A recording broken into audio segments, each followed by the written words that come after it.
Ganyan ka-importante itong napakaliit na bagay pero napaka-importante. Tignan nyo nangyari. Baliko. Ayun o. Baliko? Muntog yung balancer sa crankshaft. Ayan. Tumama yun, may tama. Ayun nga. May ano? May poknat. Nakita mo na yung damper sir na nakapilipit. Pinilit mo bang ipasok yung balancer damper? Mali yung gawa mo. Tangin na titipid. Bengkong. Ay, ano nangyari dyan? Ano ang ginawa mo, sir? Balancer damper yan, naturog, pinalitan ko. Dito rin bumili pisa eh. O, ikaw nagpalit, ikaw lang gumawa? Oo, kasi dito bumili pisa. Oo. Kala ko kaya ko eh. Kala mo kaya mo? Nanood ka sa YouTube? Oo, pinaparod sa YouTube. Oo. Kaya nagtanong ko sa kanya eh. Amin yan. Tapos? Hindi pa rin umikot, kaya dinala ko na dito. Hindi ko pinilit, paanda rin tayo. Hindi mo na kumbaga, sinubukan mo siyang gawin. Tapos ayaw mo start. Hindi ko na-start kasi hindi siya makrang. Hindi siya makrang ka, okay. Ang takbo niya, 107. Mag 170,000 ang takbo niya. 170? Oo, ito. Na-refresh na ba to? 170 na, tingnan mo. Ilang taon ng hake, yan. Takbo niya. Uy! Grabe, Odo. Never refresh. Never been refresh. Dinala ko na dito eh. Alright. Sige, buksan natin. Napapa-refresh? Wala pa. Siga ka pala. Siga. Siga. Pero ang tibay ng motor ni sir, no? 170 ang inabot. Ang problema niyan, kung kamusta yung loob, no?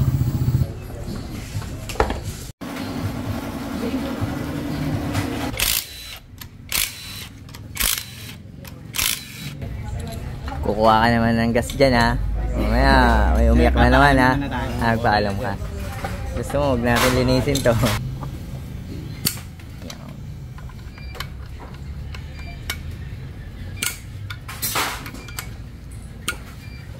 Isa pa.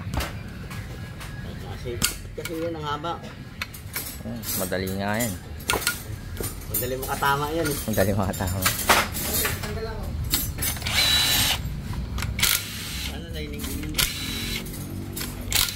Meron tayong tinatawag na PMS, Preventive Maintenance.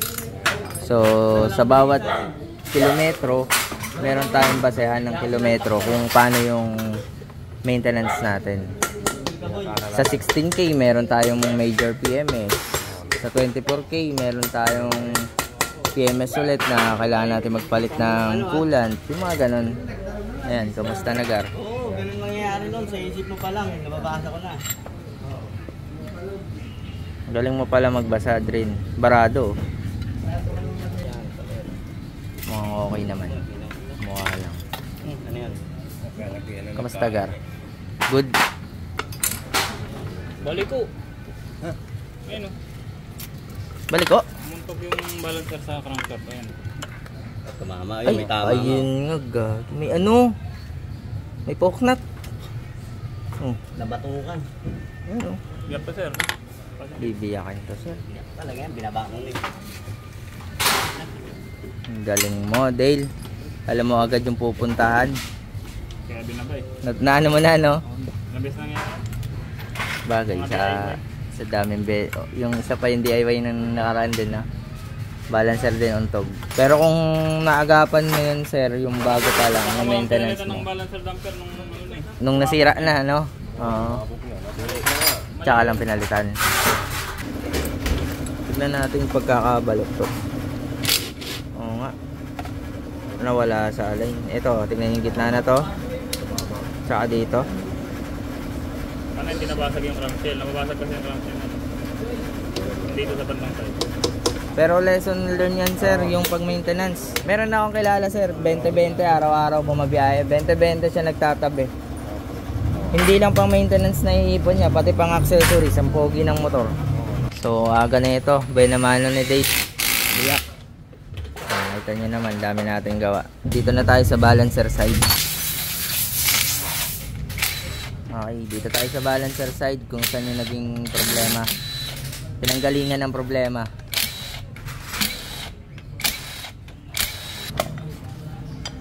Sir, mali yung gawa mo, hindi mo itsura. Itong tuldok na to, dapat nandito. Sir, hindi na nga bilog eh.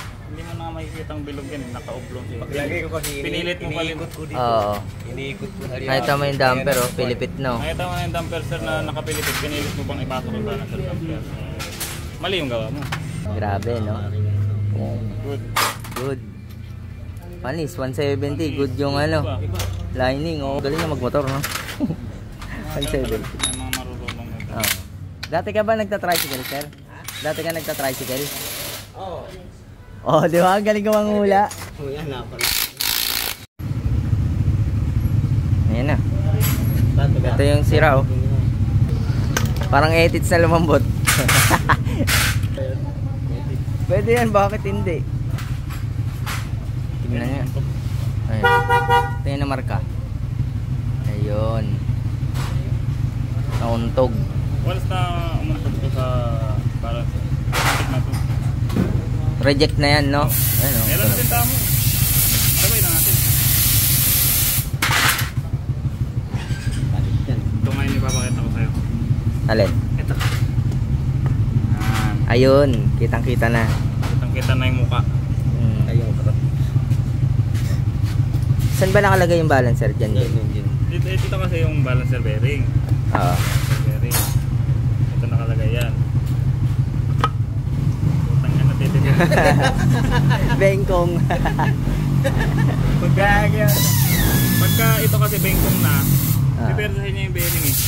Oo. Hilain niya. So ang mangyari, mababasag. Ayan. Nag-crack lang naman. Okay, ito na yung mga piyesa ni sir. Kung ano yung mga nangyari. Ano sabi mo, boss? Wala ka naman sinabi. Nung bumili siya ng pesa, sinabi Oh. ko siya. Sabi ko sigurado kayo lang ang bilhin mo. Hindi ba sira yung ano? Totoo nga. Hindi siya. Kaya mo bigay. Bumigay lang. Tapos sinubukan niya. Naman talaga. 2018 pa to eh. Ibig sabihin, boss, wala pang pin yan, yung balancer pin. Hindi niya napanood yung mga video natin. Wala pero huli na nalagyan. Ayun nga, yung nag-DIY na siya. Huli niya na nilagyan. Kung kailan may tama na. Ay, ganon. Iingay yan, no? Ayan o. Oo. Kita niya. May mga tama. So, nakalagay kay sir, ito lang. Spring lang yung una kasi 2018 model yata to. Naglagay siya ng pin. Huli Huli na. na. Ito, ganito ka-importante to, guys. Ganyan ka-importante itong napakaliit na bagay pero napaka-importante. Tignan nyo nangyari. Napakaliit na bagay, ganyan yan ka-importante. Oh, sinira, untog, baliko. Tapos yung connecting rod niya misaligned. Oh. Tulin, no? Nililinis na lahat ng pyesa. Makuha daw. May crankshaft naman, di ba? Alright, nakabit na yung sigunyal. Ito. Bago na to. Tapos, ito yung balancer ni sir na bumaluktot. Bago na rin. Bago yung bearing. Saka yung ibang bearing dito pinalitan na rin.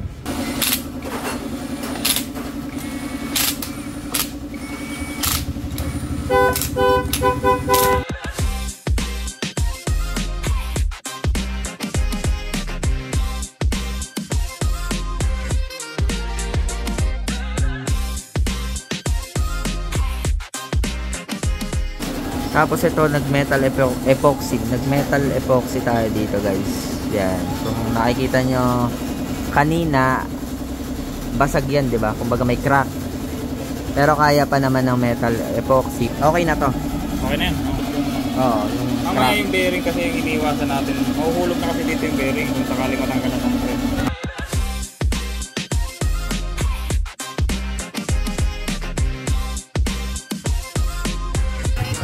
tirahin.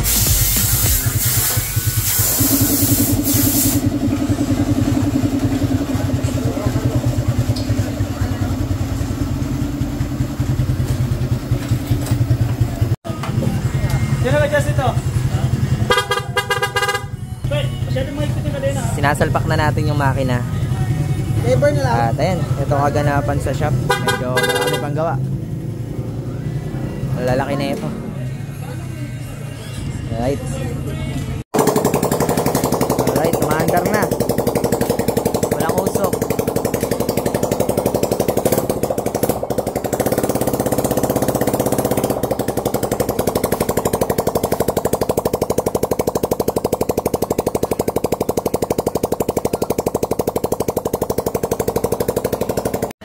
Alright, all good na to. Na-check din natin, umaakit na maayos yung langis. Observation ng functions nung clutch side, okay na rin. Maganda yung menor, maayos lahat, malinis na rin yung loob. So, kasama na rin yung refresh sa repair na ginawa natin. At ngayon, bubuin na lang yung kaha, pwede nang ibigay ulit kay customer. Linawin lang natin yung nangyari dito, no, sa 170,000 odo niya na. Explain natin kung ano yung mga nangyari. So, nagsimula to nung pinambabiyahe kasi ni Sir to ng joyride. Ayan si Sir, pinang-joyride niya. So, tempo rin na may angkas siya nun. May pasahero siya at bigla na lang nagka-problema yung balancer side. So, inakala ni Sir na kaya niyang ayusin, i-DIY yung sa balancer, pero huli na dahil nga 2018 model to at hindi pa napapalitan o hindi pa nalalagay yung balancer pin dun sa may spring. Yun, nilagyan niya, huli na. Kaya daw hindi niya maikot pala dahil nga yun na nga, may tama na yung balancer, baliko na. Tsaka yung sigunyal niya umano na, na-disalign na. So ngayon tanungin natin si boss. Boss, ano ba dapat nilang gawin para maiwasan yung ganong nangyari sa balancer? Maintenance, check up. Kailangan pa check up. Kasi maabot yun ng ano boss 170,000 odo. Ano kasi yan lumang modelo yan Yan yung mga tawag dito, mga wala pang pin. Siguro hindi niya siguro napanood yung mga video natin, mga past na video natin. Kaya napabayaan din. Hindi rin niya na-check. Yung ganun. Pero grabe, maabot ng 170 no? Tapos pa rin na ma-check talaga.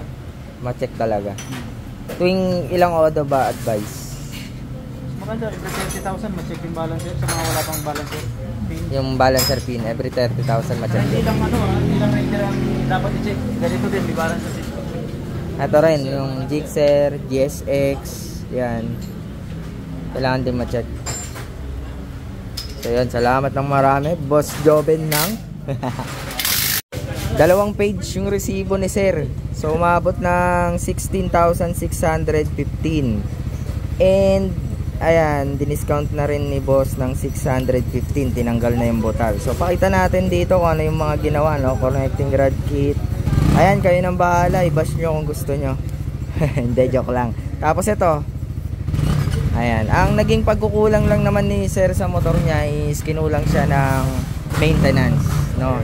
Pero ang kagandahan ng Sir, lesson learned na lang po yun. Kasi ano yan Sir meron tayong sinusunod na guideline sa pag-maintenance ng motor. So umabot siya ng 170,000 odo. Sulit na rin, di ba? Napakabihira nun. Oo, di ba? 170, pakita natin, no? Sama ng pakiramdam ko, ito na. 16,908. So konting-konting usad na lang to, 170 na. Gastos. Maraming salamat, nagawa rin mo maayos. Ayun. Naka-discount pa ng 600. Discount pa, no? Okay. 15. So best way na ginawa lang natin, nagpalit tayo ng connecting rod, hindi tayo nagpalit ng buong sigunyal. Kasi kung buong sigunyal, napakalaki ng gastos mo.